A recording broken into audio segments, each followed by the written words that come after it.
नाही, आपण जर बघितलं असेल तर मालेगाव तालुक्याच्या डोंगराळे गावामध्ये जी काही दुःखद, दुर्दैवी, क्रूर घटना झालेली आहे, हा मालेगाव डोंगराळे एका गावापुरता मर्यादित विषय नाही, तर संपूर्ण महाराष्ट्रामध्ये या संदर्भातल्या अतिशय तीव्र भावना आहेत. या गोष्टीचं एक दुःख आपल्या प्रत्येकाला आहे. मला वाटतं की मालेगावकरांच्या अतिशय तीव्र भावना या संदर्भातल्या आहेत. माननीय मुख्यमंत्री महोदय, माननीय उपमुख्यमंत्री महोदयांकडे ही जी काही घटना आहे या घटनेचा निषेध व्यक्त करत फास्ट ट्रॅक कोर्टवर ही केस चालली पाहिजे, आरोपीला फाशीची शिक्षा झाली पाहिजे, या प्रकारची मागणी ऑलरेडी करण्यात आलेली आहे. मला वाटतं की त्याचा पाठपुरावा आम्ही सगळेजण त्या ठिकाणी करत आहोत. आणि शेवटी पदावर जरी असलो तरी मला वाटतं की आपण एक माणूस म्हणून आपल्याही कुटुंबामध्ये लहान बाळ आहेत, या भावनेतनं या सगळ्या प्रतिक्रिया आहेत. आपण मागच्या मोर्चाच्या वेळेस मागणी केली होती DYSPची बदली करावी, निलंबित करावं, ही मागणी आपण पुढे नेली का? त्याचं काय झालं? या संदर्भामध्ये ऑलरेडी माननीय मुख्यमंत्री महोदयांच्याकडे त्यांच्या कार्यालयाला पत्र दिलेले आहे. या आठवड्यामध्ये कॅबिनेटनं झाल्यामुळे प्रत्यक्ष भेटता आलेलं नाही, परंतु अपेक्षा एवढीच आहे की बारीक निरीक उद्याच्याला फास्ट ट्रॅक कोर्टवर ही केस चालत असताना आरोपीला फाशीची शिक्षा झाली पाहिजे. आणि म्हणून त्याच्यासाठी जेवढे जास्तीत जास्त पुरावे आपल्याला गोळा करावे लागतील ते पुरावे गोळा झाले पाहिजे, की जेणेकरून उद्या माननीय न्यायालयाच्या समोर ठेवताना ते आपल्याला आरोपीला फाशीची शिक्षा देण्याच्या दृष्टिकोनातून कामात येतील. आजच आपण जर बघितलं असेल की पहिल्या वेळेस 3 दिवसाची पोलीस कोठडी मिळाली आणि तो जो मुद्दा पुढे आला होता की पोलीस प्रशासन सुमोटो स्वतःहून MCR मागताय आणि म्हणून तो मुद्दा त्या ठिकाणी पुढे आला होता. परंतु नंतर परत त्याला पोलीस विभागाने त्याच्यात बदल करून पोलीस कोठडी मागितली.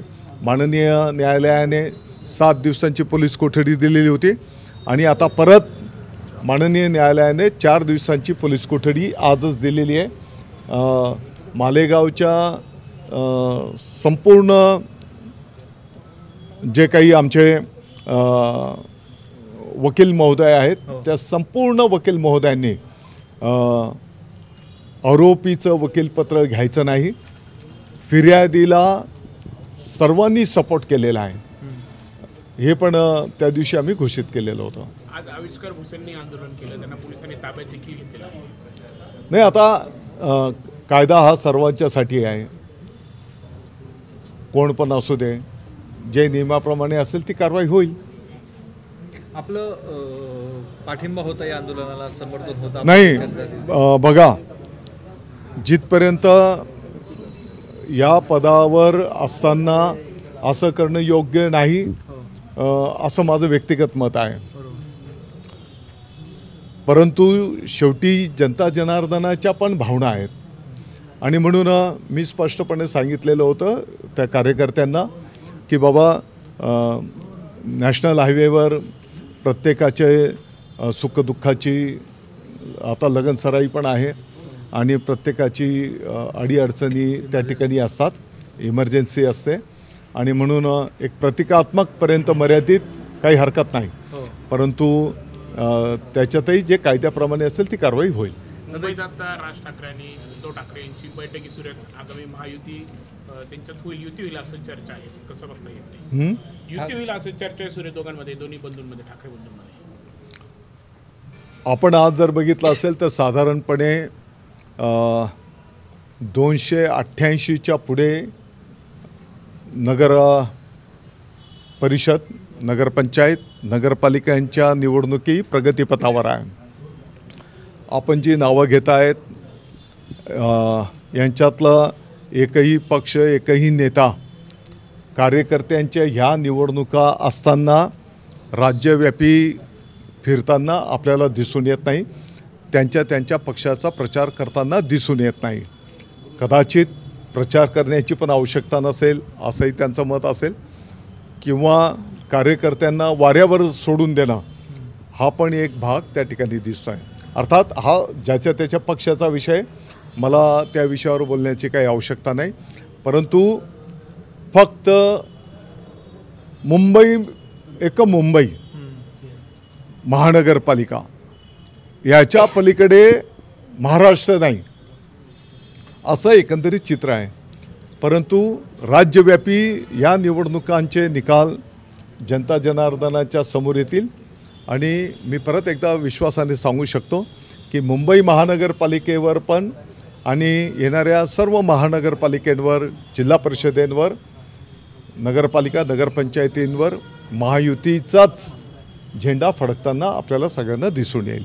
आपण जसं म्हणतो तसं महाविकास आघाडीचे पण मोठे नेते कुठे या निवडणुकीमध्ये दिसत नाही आहे प्रचार करताना. फक्त भाजप, शिवसेना आणि अजितदादांची राष्ट्रवादी आहे. माननीय एकनाथजी शिंदे साहेबांची आम्हाला स्पष्ट सूचना आदेश आहेत की बाबा, ज्या कार्यकर्त्यांच्या जीवावर आपण पदाधिकारी नेते म्हणून कामकाज करीत असतो, या निवडणुका त्यांच्यासाठीच्या आहेत.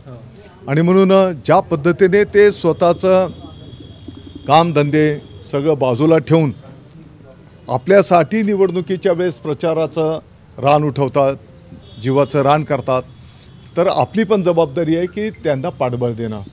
आणि म्हणून आम्ही सर्वजण या निवडणुकीमध्ये त्या ठिकाणी प्रचारासाठी आपल्या आपल्या पक्षाचे जे काही उमेदवार आहेत, कुठे महायुतीचे जिथे युती आहे, महायुती आहे, त्या पद्धतीने आम्ही सर्वजण प्रचार करतो आहोत. दादा, शेवटचा प्रश्न.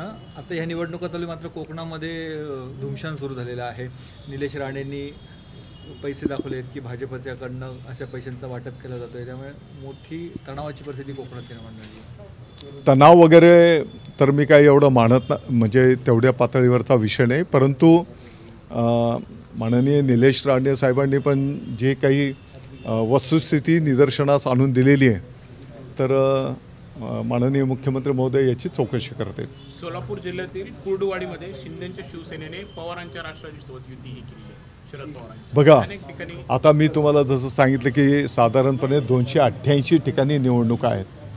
अगदी कुठे स्थानिक पातळीवरचे एखादं 2 ठिकाणी असा काही प्रकार झाला असेल तर त्याला अगदीच सरसकट याच्यामध्ये त्याला मोजणं काही योग्य नाही. 5 महिन्यांपूर्वी एका विवाहितेचं लग्न झालं होतं नाशिकच्या पंचवटीमध्ये. तिने सुसाईड केलेली आहे, 7 पानी चिठ्ठी लिहिलेली आहेत आणि सासरच्या जाचाला कंटाळून तिने आत्महत्या केली. खूप त्रास होत होता असं तिने चिठ्ठीमध्ये लिहिलं आहे. प्रकार करता थांबत नाहीत कुठे बघायला. पर्टिक्युलर या विषयाच्या संदर्भात तर मी स्थानिक पोलीस प्रशासनाशी तात्काळ बोलणार आहे. परंतु मला व्यक्तिगत जर विचाराल तर एकंदरीत आपल्याला सर्वांना विचारमंथन करून एक मानसिकतेच्या संदर्भामध्ये विचार करण्याची आवश्यकता आहे. ज्या पद्धतीने असे दुःखद प्रसंग घडत आहेत, काही कोणामध्ये डोक्यात नराधम लपलेला आहे, तर मला वाटतं की त्याला कायद्याचं धाक कसा बसवता येईल, त्याच्यासोबतच जनतेचं प्रबोधन कसं करता येईल, अगदी लहानपणापासूनच त्याच्यावर चांगले संस्कार कसे देता येतील, या सर्व गोष्टींवर आपल्याला काम करण्याची आवश्यकता आहे. दादा, हिंजवडीमध्ये एका शाळेमध्ये अंगणवाडी होती. त्या अंगणवाडीमध्ये काही महिला कर्मचारी मुलांना आतमध्ये कोंडून ठेवलं त्यांनी आणि त्या बाहेर एका बैठकीला निघून गेल्या. जवळपास 20 ते 22 मुलं, लहान मुलं कोंडलेल्या अवस्थेत तिथे होते, रडत होते. अशी आता एक व्हिडिओ जो आहे तो व्हायरल झाला अंगणवाडीचं. मी तात्काळ याचं माहिती घेईल, याचं चौकशी करायला सांगू आणि चौकशी अहवालानुसार त्या ठिकाणी कारवाई करायची सूचना करू. डोंगराळीची घटना पाहिली असताना काल मालेगावात एका मतिमंद 13 वर्षीय मुलीवर पुन्हा अतिप्रसंग करण्यात आले. मालेगावमध्ये हा जो प्रकार वाढला आहे, कसा आढावा? कालची पण जी घटना आहे ती अतिशय दुर्दैवी आहे. त्या नराधमाने जे कृत्य करण्याचा प्रयत्न केलेला आहे त्याचा आपण सर्वांनी निषेध केलेला आहे आणि कालच या संदर्भामध्ये पोलीस स्टेशनमध्ये गुन्हा दाखल करण्यात आलेला आहे. आरोपीला अटक करण्यात आलेली आहे आणि ती जी काही बालिका महिला आहे तिचं डिटेल त्या ठिकाणी तपासणी प्रगतीपथावर आहे. मला वाटतं की या गोष्टीचा पण आपण सर्वजण निषेध करतो आहोत आणि बिलकुल ही गोष्ट योग्य नाही. तुम्ही आता सांगितलं होतं का महायुतीला यश मिळालं या नगरपालिका निवडणुकीत, पण येवल्यात शरद पवार राष्ट्रवादीसोबत शिंदे शिवसेना गेलेली, तुम्ही प्रचाराला पण गेले होते कुठे? येवल्यात. आता तुम्ही सांगितलं का महायुतीला नगरपालिका निवडणुकीत यश मिळेल, सत्ता त्यांची येईल, पण शरद पवार राष्ट्रवादीसोबत शिंदे शिवसेनाने अनेक ठिकाणी युती केली. ऐका, येवल्याला माझ्या माहितीप्रमाणे 1 का 2 जागा तिथं स्थानिक पातळीवर तिथले जे स्थानिक नेते आहेत त्यांनी शिवसेनेच्या सोबत ते आलेले आहेत. आता तिथली स्थानिक परिस्थिती तशी असेल आणि त्यांनी काहीतरी मला वाटतं की 1 की 2 जागा त्यांनी घेतलेली आहे, ही वस्तुस्थिती आहे. पण प्रचार असा होतो का भुजबळांच्या बाले किल्ल्यात दादासाहेबांची. काल मी माननीय शिवसेना नेते सन्माननीय संसदरत्न खासदार श्रीकांतजी शिंदे साहेबांच्या सोबत नंदुरबार जिल्ह्यात होतो, धुळे जिल्ह्यात होतो, जळगाव जिल्ह्यात होतो, नंतर नाशिक जिल्ह्यात होतो. आता शिवसेनेचे जिथे जिथे उमेदवार उभे असतील, कुठे महायुतीचे उमेदवार उभे असतील तर त्यांचा प्रचार करणं ही कार्यकर्ता म्हणून माझी जबाबदारीच आहे. पण भुजबळांच्या बाले किल्ल्यात पहिल्यांदा गेले तुम्ही प्रचाराला. तिथं शिवसेनेचे उमेदवार उभे आहेत ना, त्यांच्या प्रचारासाठी जावं लागेल ना. भुजबळ सध्या सक्रिय राजकारणापासून दूर आहेत आजारपणामुळे आणि त्यामुळे इतर नेते तिथे जातात अशी एक चर्चा आहे. असा काही विषय नाही. भुजबळ साहेबांची तब्येत परमेश्वराच्या आशीर्वादाने लवकरात लवकर बरी हो अशी आम्ही देवाला प्रार्थना करतो. परंतु शेवटी ज्याच्या त्याच्या पक्षाचं काम करणं ही ज्याची त्याची जबाबदारीच त्या ठिकाणी आहे. भुजबळ साहेब असतील किंवा त्यांचे कुटुंबीय असतील, त्यांचा पक्ष असेल, तो पण इतर ठिकाणी प्रचार करतोच आहे ना. पण त्यांनी जाणून बुजून भुजबळ साहेबांनी आजाराचं हे धरून समीर भुजबळ नाही, जाणून बुजून त्यांनी आजार असं आपल्याला म्हणता येणार नाही. तसं बोलणं आपल्याला योग्य पण नाही. आता आजारपण हे काही कोणाला काळ वेळ सांगून येत नसतं. समीर भुजबळाला पुढे करायचं, सरसूत्र त्यांच्या हातात द्यायचं म्हणून त्यांनी आराम. मला वाटतं की तो त्यांचा खाजगी कौटुंबिक अंतर्गत विषय आहे, त्याच्यावर माझ्यासारख्याने भाष्य करणं योग्य नाही. तिथली स्थानिक जनता जनार्दन या संदर्भातला निर्णय करेल. Okay, thank you.